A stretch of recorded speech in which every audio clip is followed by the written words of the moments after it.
छ हिँड्दै यो ट्र्याक्टर यो साला टिप्परको पछाडि पऱ्यो भने त त्यहाँ मान्छेले चिन्दिँदैन अवस्था रात पर्न थालिसक्यो दिउँसै आज है यस्तो चपुरा बादल लागेको हेरेको छ कुदेर आउँदै जाउँ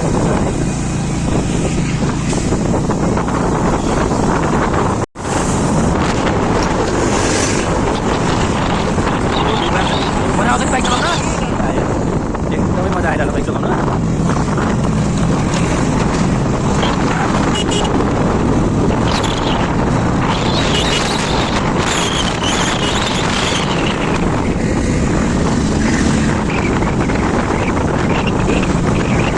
तपाईँहरू भन्नु होला यामारको गरिरहेछ पैसा कमाइरहेछ जिन्दगी मोज छ भनेर होइन अब देखाउँछु म तपाईँलाई कस्तो मोज हुने रहेछ यामारको अहिले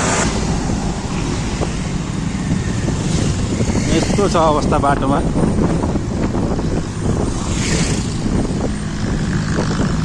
पानी पर्न थालिसकेको छ सुरु भइसकेको छ पानी घाम लागेको दिन धुलो पानी परेको दिन हिलो यस्तै छ नि हाम्रो जिन्दगीमा त जहिले मोज छ हेलमेट लगाउनेलाई त ठिकै हो तर म जस्तो यो चस्मा लगाउनेलाई त अब गाह्रो छ भनौँ यहाँ काम रफ्तारमा बन्दैछ है तर कामले गर्दा यो रोडको अवस्था यस्तो खतरा बनेछ नि यस्तो बेहाल छ नि रोडको के भन्छ बड्डा त्यही त भने काम त अझ पनि गरिरहेको छ नि यस्तो खाल्टो त देखिँदैन हातले पनि पुग्दैन क्यामेरा ठुलो काम भइरहेको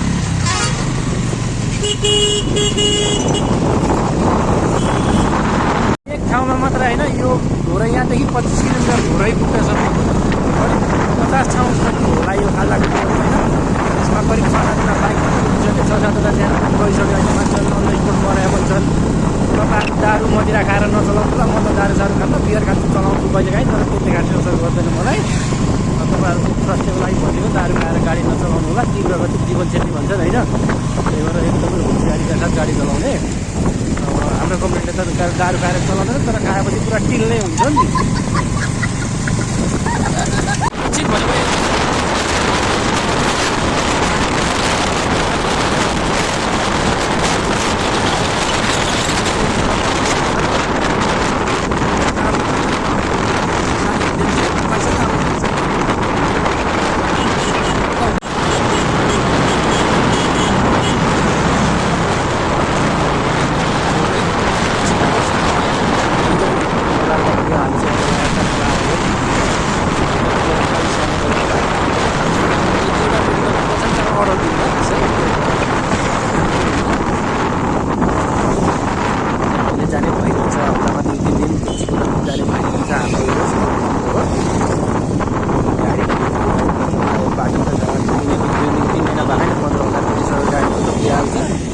मान्छे त त्यस्तै हो गाडी त अब अलिकति राम्रै राख्ला भनेको सर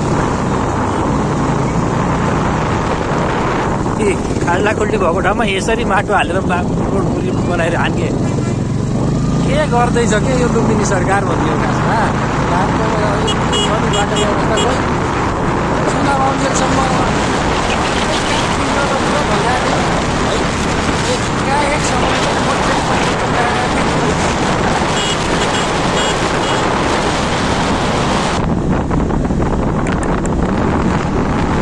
तर काम चाहिँ राम्रो बन्दैछ तलमाथि वाल साल हार्न पुरा आएन जाली लगाएर एकदमै राम्रो बनिरहेछ काम चाहिँ तर अलिक छिटो भइदियो भने जनताहरूलाई एकदमै सहज हुन्थ्यो भन्ने हो क्या खासमा कुरो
खाल्डो थियो नि ड्राइभरसँग, त्यो पछिको दोस्रो यो हेर्नुहोस् यसको अवस्था कस्तो छ बाटो भनेपछि।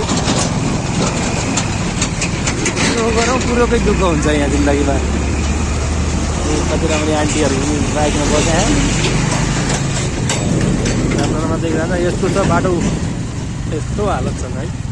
रोड त्यहाँ माथि हो रोड, तर रोड अहिले कहाँ पुगेको छ, यहाँ पुगेको छ। यस्तो चिप्लोमा गाडी चिप्लियो भने जनताको सुरक्षा कसले लिने, कसैले नलिने। यस्तो दुःख छ।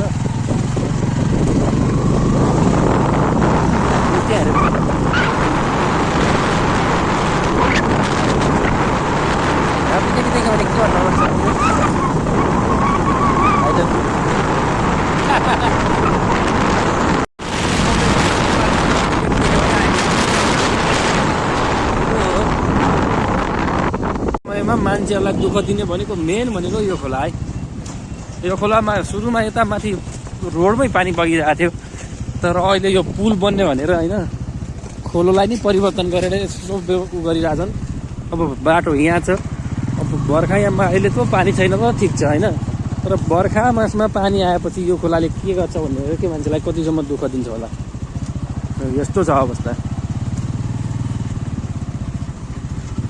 दुःख लाग्यो होला नि मलाई पछाडि बसालेर यसो घुम्नमा केटी भयो भने राम्रो हुन्थ्यो होला है। त्यही त दुःख छ अलिकति। अब यस्तो अगाडि पछाडि केटीहरू लगेर गएका हुन्छन्, केटाहरू देखिरहेको हुन्छन्, यसो दुःख लाग्यो होला मन पनि कस्तो केटालाई पछाडि बसालेको छु भन्ने लागेको छ होला कमरेडलाई। केही छैन।